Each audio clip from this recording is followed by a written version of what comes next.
Just how many are we expecting? I think the number was 12. Is that correct? Yeah, look, I ended up with 23 invites, including all the directors and the members council people. So I also have had a couple of apologies saying can't make it, but is there going to be a recording? Okay. Perhaps we just let it tick over and we'll start. Two Uh, minutes. Hello, everybody. Uh, just to make sure we're all in the right meeting. This is the Regen Digital AGM, and at half past the hour, we're going to have the RFM AGM. Um, and for those that don't know, we had board meetings yesterday for both entities. There's James. James.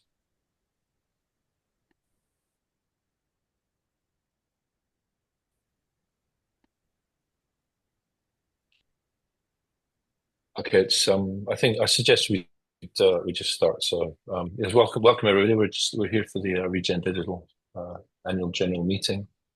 Rowan will be taking us through the bulk of it. And of course, as always, please interject with questions or comments as we go through the documents. And I believe there is one motion. Is there one motion, Rowan? Apart from approving the prior minutes and the financial Yeah. accounts, there's a motion with respect to changing the constitution. Yes. So, I mean, let's just jump straight into it, unless anybody has any questions before we kick off. Okay, just let's get Luke's on, and let's wait for Christoph. Oh gosh, everybody's joining now. Want to be punctual to start time. Okay, Rowan, let's kick off. It's 2 minutes past.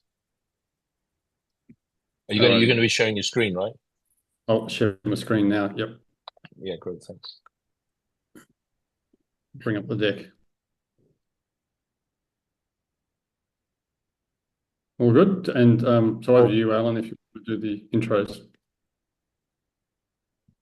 Yeah, so welcome to everybody. As I say, we're going to be going through these 7 or 8 agenda items. The key items are sort of towards the end, the change in the constitution and the 2024 annual report and the financial statements. We'll get a CEO's report update as always. And do we have any particular apologies, Rowan? I don't believe so. I haven't seen any audio. Have you? No. Barbara Linney and a couple of others have written Okay.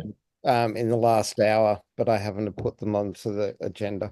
Yeah, but there are no directors or missing, even though this is an AGM. So the approval of the previous minutes. Do we have a screenshot of the previous minutes, Ron, or are we assuming that? There we go. All right. So the previous meeting, if everyone remembers, was the EGM back in March of this year, and that was with respect to the key item there was with respect to changing the constitution to include the mission lock share and the mission lock. Okay, and they were the brief minutes for that meeting. Okay, so unless anybody has any comments or objections, can we take those as approved? They were the minutes of the meeting. Thank you. Yep. Thank you. Yeah, approved. No Any proxies? No. Thank you. Oh, yep. So I think it's over to me, Alan. I'll take the conch for the next 10 minutes or so. Thank you. So this is our 3rd annual general meeting, and we've come a long way, but while being true to our original vision, if you like.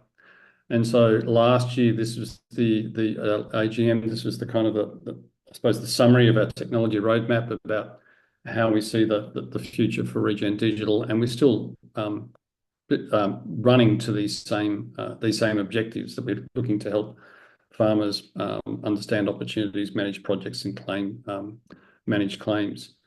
And so that's, in a sense, what we're looking at currently. What I thought we'd do is we'd run quickly through the current slide deck for that we are using to kind of explain where Regen Digital is up to. If I can bring it up. Bear with me.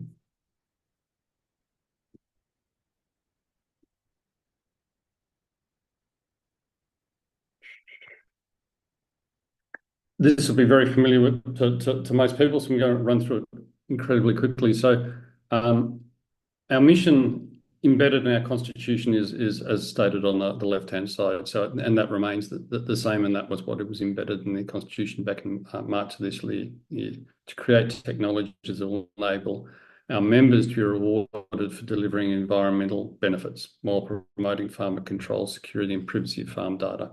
And that still is the prime motivation behind Regen Digital. Our target market is the core target market of these 100,000 farmers who generate revenue between $50,000 and $2 million a year. And the business model, while still in a sense being tested, because we're still kind of going through the process of, one, creating our subscription model, and two, the transaction fees.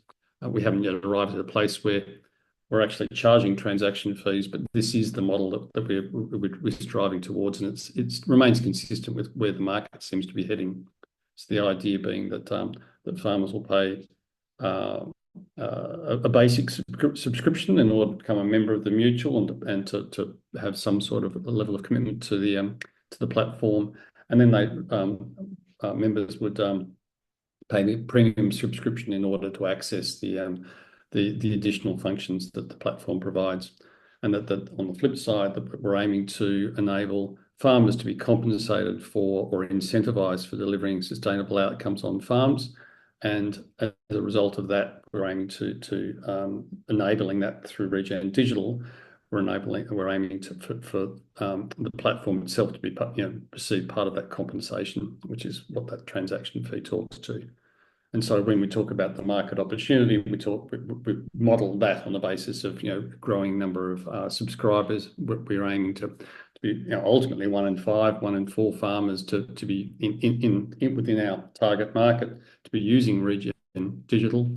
But clearly that's our longer term objective. Our stepping towards that over the next 5 years seems to be consistent with our goal of running 100 landscape impact programs. I suppose the other point to note is that we basically see half the revenue coming from subscription fees and half from these transaction fees over time. And so to that point, the way the model looks, it's around helping farmers discover the opportunities on their farm. And with the arrival of Luke last year and the beginning of his work, we've now transitioned to an internalized software, and we're actually now have the building blocks for delivering into each of these 3 areas. So we have the opportunities that are starting to become visible on the platform. We have the beginnings of the project manager capability with respect to carbon emissions reporting, and we have certainly the ability to issue verified claims through the UNTP that we've prototyped. And so ultimately, the vision for the platform is to, as I say, to help farmers to deliver sustainable farming outcomes, but to be incentivized to do so. And we're trying to connect those 2 things, and we have an objective to create Greg, which is the AI that will be based on Luke's geospatial reasoning engine that will help to drive the ability for farmers to engage with the platform in a much more user-friendly manner. We think that over the long term, we have a competitive advantage, and over the short term as well, that relative to our ag tech peers, by virtue of our alignment through our mission lock and our alignment to RFM. And so that a key element to both delivering into these verified claims so that they're being required by the market, but also in terms of educating AI, is access to data. And we think that because of our alignment to our members, we have a pretty special position to enable that data to be accessed by the platform in a way that can be educate our AI that others don't have, and that will actually have the opportunity to become a centre of gravity for the for the sector. In terms of how we've been growing over the last 12 months, we've very much been driven by supporting the landscape impact programs, and you'll see that coming through with respect to the types of income that we're currently generating. So whereas Regen Farmers Mutual completed its first landscape impact program of March of last year, we've now completed 7 of them, and we have additional 4 funded currently for 2025, and with an additional pipeline in development. And Wardy's been doing great work on developing up a self-directed or self-facilitated program, which we're hoping will help to accelerate the rollout of the landscape impact programs. And each of these landscape impact programs enables Regen Digital to kind of be introduced to a landscape and to kind of be tailored for a landscape. So it's a pretty path-critical process for helping to kind of socialise Regen Digital on the broader market. Really importantly, in terms of the development strategy, we've been moving towards these transaction fees through our engagement with supply chains, particularly in the beef supply chain, but more broadly, we've now got the cotton and the cane kind of emerging, and we've done some work with grains industry in Victoria. And so the supply shed strategy that we've been pushing towards really talks about bringing our landscape impact program, the Regen Farmers Mutual Landscape Impact Program, together with verified claims that we're able to deliver through Regen Digital. And by bringing these 2 things together, we can enable actors, buyers, whether they are supply chains or whether they're financial institutions who need to report on their Scope 3 emissions.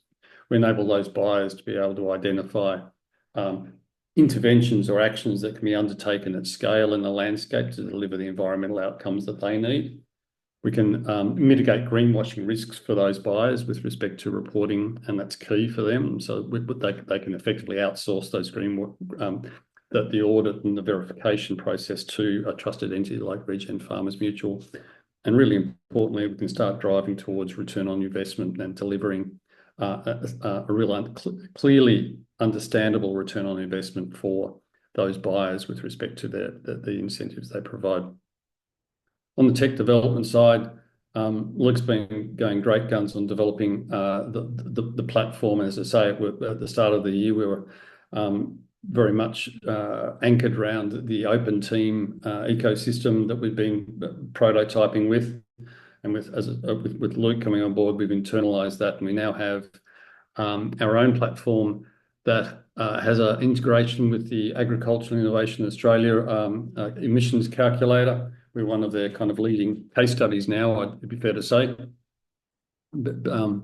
And that model is very much the type of model that we want that kind of exemplifies our approach, that we want to leverage others' capabilities where we can to kind of deliver value for our members.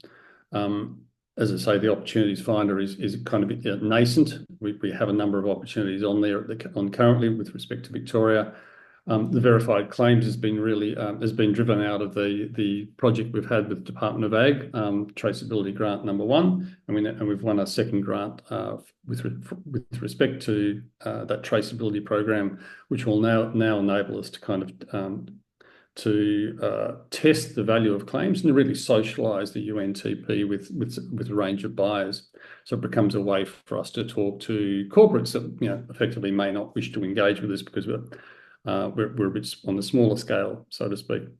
And one of the key insights that we had through the Landscape Impact Program and Luke's engagement with that was that we could provide what have become the landscape stories and farm stories. So by we've got an integration with ArcGIS, where we can start to tell the story of landscape interventions, both at the farm level and the landscape level, to deliver value both for our farmers, but also for buyers in ways that aren't currently really visible to the market. And as I say, we're working towards a supply shed strategy. Final thing to note is that we have recently through RFM, we've recently secured pollination to advise on a $50 million capital raise in and around funding the Regen Farmer Group model. We're leveraging off the project pipeline that's been generated through the landscape impact programs, particularly around Carbon Project. But one of the key considerations is how Regen Digital can support the growth and delivery of those projects. So Regen Digital is part of that consideration about that with respect to the $50 million raise. The objective there is to secure commitments, not necessarily funding by March of 25. So that's just a quick whistle-stop tour of Regen Digital as a business update. If I run to the financials now, Alan, if that's all right. Well, I've got the... Yes, if you can just pull up perhaps we can just pull up the agenda just so we know, see where we are. Yep.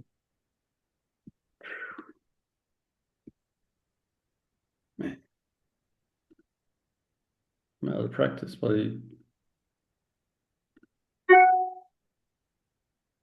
All right, so just taking you through. Thank you. The financial reports and then approval of those reports. Thanks. Perfect. A quick summary of the financials. So our financials prepared by Deloitte. Can you make that bigger, please, Ron? Sure, I can. Just the key items we'll just point to. So, significant increase in revenue through the consulting income, as you'll see. Employee benefits expenses stayed the same because of the way we've engaged with Luke to date. And these finance costs are non-cash. That's capitalized interest on the convertible note. And the big kind of the other big item is the R&D tax benefit claim, which came through last year of 122,000. So we actually generated a net profit after that tax R&D claim. And from a balance sheet perspective, there aren't many moving parts here. We've got between trade receivables with RFM, cash at the bank, and a software development pool, which relates to clearly the the investment in our software according to accounting principles. And on the flip side, we have on the liability side, we have the convertible note, which, as I say, is accumulating or capitalizing interest currently, and our retained issued capital and retained losses. So if I was to summarize the financials, if you like, our major income items have been with respect to consulting income. So that relates to the work that Regen Digital has done supporting the Regen Farmers Mutual landscape impact programs, but also the DAF traceability grant #1, which represents significantly a third of that income. And the subscriptions, while still being emergent, relate to the annual subscriptions that are either paid by current members or through the landscape impact programs. And in terms of major expenses, IT development and employees, bridging finance, I think I've just spoken to as the convertible notes. They've been rolled to October 25. The R&D tax incentive refund, we've just received word that we'll have 99,000 for this financial year, which once we put in our tax return, we'll get that refund back. And the real question we have outstanding with respect to the financials is the development capital and how we go about funding the platform development. So over to you, Alan, for consideration of approval.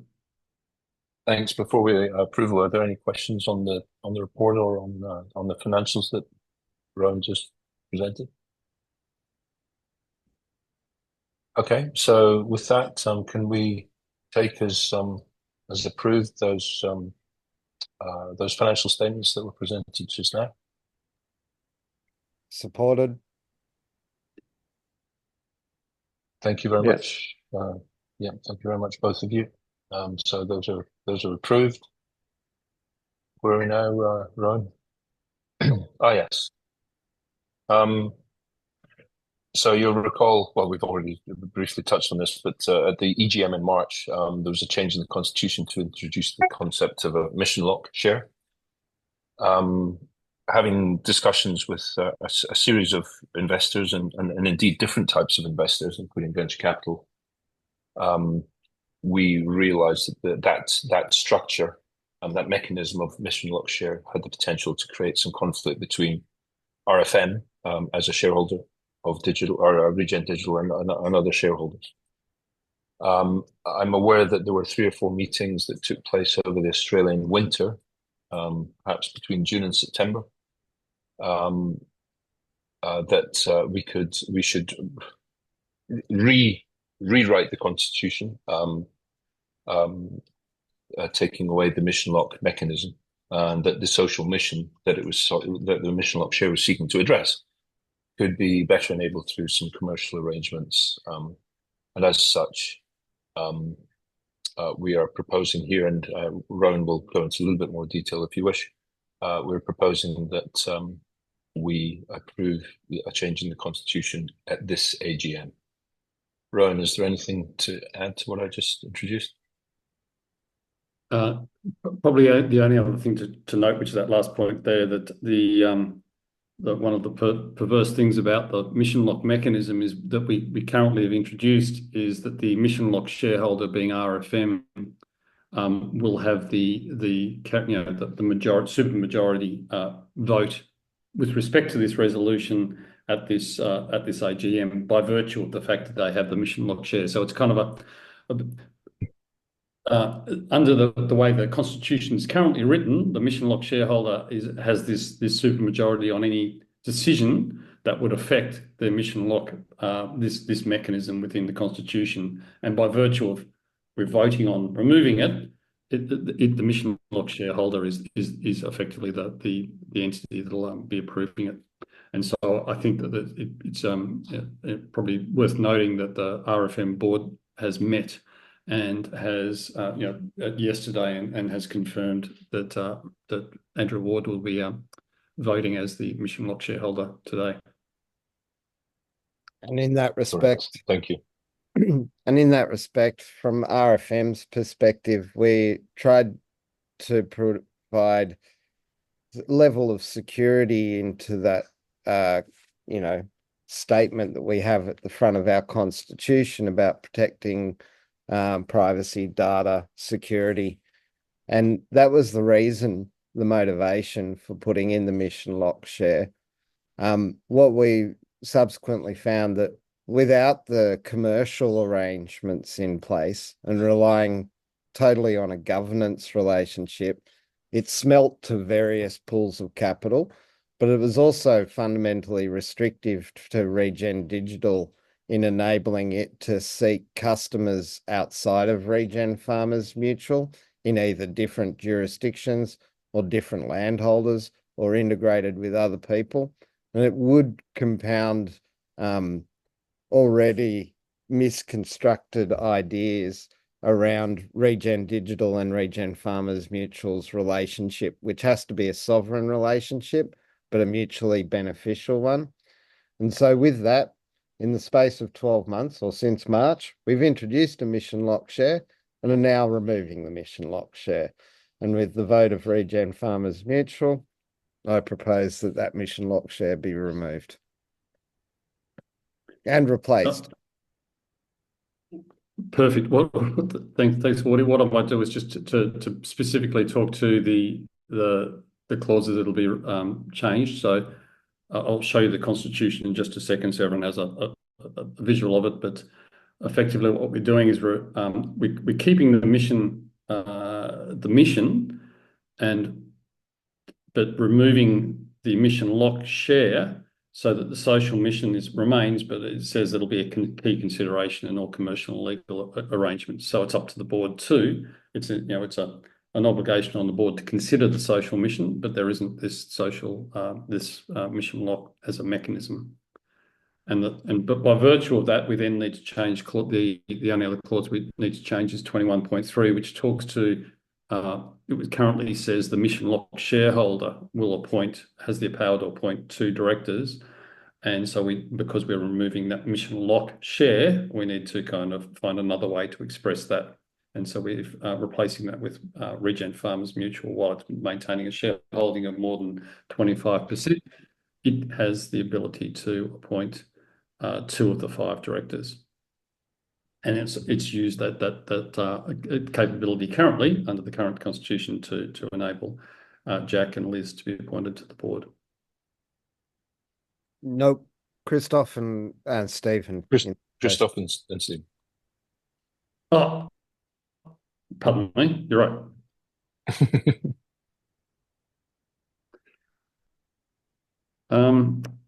So did you want to have a look at the constitution? So what people have? Yeah. So would anyone like to look at the constitution, or are we happy with the summary that has been provided? If anyone would like to see the constitution, can they please either digitally wave or come off mute? And actually, come to think of it, I did a copy of that constitution, marked up constitution, was shared with everyone with the meeting notice. So we've all received a copy of it. Thank you. So with that, that's the resolution as proposed. Well, Andrew, Wardy, do you want to just... Well, I'll support with Regen Farmers Mutual 77% vote, the support of that resolution. Thank you very much. Can we say that was passed unanimously? You want to show of hands? Why not? Yes, let's do that. It's always a good thing. It's visual and it's yeah.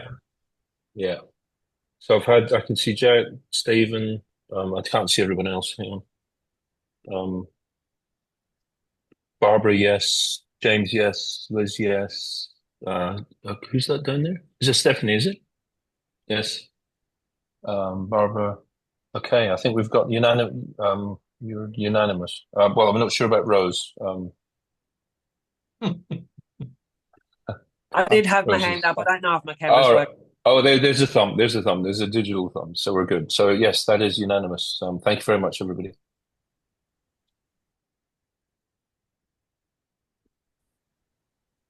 Oh, Christoph's raised his hand. I don't know if that's in.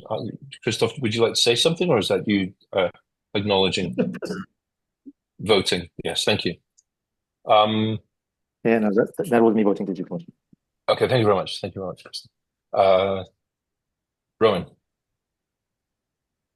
That's so okay. So that's all, I think. So in terms of going back to the agenda, apologies for running backwards and forwards through the agenda. But so we've run through all the items, and the final item on the agenda is just to close the meeting and to set the date for the next question, and then open up to any other questions from the floor.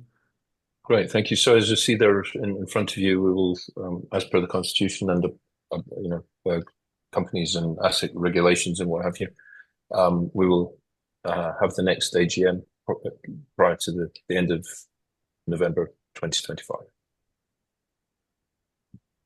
Any other comments or questions from the floor about maybe Christoph and Steve Digital could share 1 minute left of the available time to introduce themselves? Steve, go for it. Away you go for it, Christoph. Knock yourself out. All right. Very briefly, so I'll leave you 30 seconds of the minute left. Christoph Burr, I'm a cattle farmer near Maryborough in Queensland. And also quite active in being a carbon advisor to the industry, advising MLA, DAF Queensland, and also various farmers groups on carbon strategies and how to make the most of environmental market in general. Have had the privilege to be in the member council of RFM for quite a while now, and now the honour of being on the board of RFM Digital, which I'm very happy about. So thank you. Welcome. No, thank you, and welcome, Christoph. Now, Stephen? I feel like I've been put on the spot. That's because you have been. Well, I don't quite know what you want me to say. I mean, I very rarely talk about why I'm here and what I'm doing, but I mean, obviously, I'm a regenerative project developer. I've been involved in RFM since it started, really, and really keen to see it succeed. My main interest is around developing a landscape wellness rating system that allows actuarial consultants, banks, and ordinary people to understand how well the landscape's doing from an investment perspective. So I like what I see, and I like the ethic of the mutual. And I want to be part of the contribution to actually broadening understanding of systems-based design thinking. Fantastic. Well, thank you very much, Stephen, and thanks to both of you for your contribution to the board. Going forward. Well, as of yes, recently and going forward. With that, we'll close the AGM. If there's nothing further. Well, thank you very much. So that was the Regen Digital AGM.